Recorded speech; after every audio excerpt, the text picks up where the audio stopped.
artistic family. My sister was like really good at drawing, and she's an artist too actually now. But so I saw her drawing. She's older than me, and like I was like, oh, Rose is getting like a lot of attention for this. And then I started doing it too. And after high school, I actually lived in Japan for a year, and that's when things were like, oh, like maybe you just should do this. So I was just drawing all the time, and like that was my way of coping with being lonely, not having friends, etc., etc.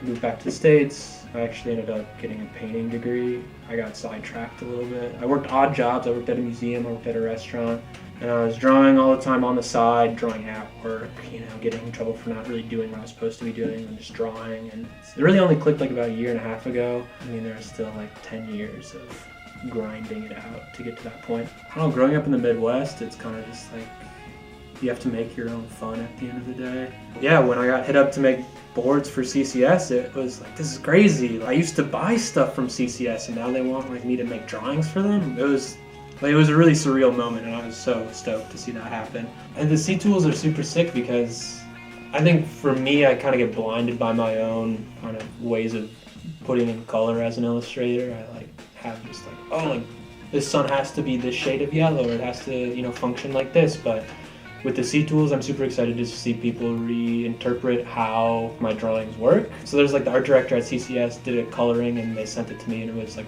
so dramatically different than how I would color it, and it was super cool just to see someone reinterpret it, and the drawing felt more, it had more depth than anything that I would have done. So I'm hoping that like people get psyched off of it. I mean, coloring is just like a great gateway drug into drawing ultimately, so I hope it does inspire like a bunch of young guys to start picking up their pen in their free time and drawing away, because I mean, drawing can be like an immensely rewarding little daily practice. Like you just do it for an hour a day or whatever, and after a couple months you start to get good at it, and that feels good.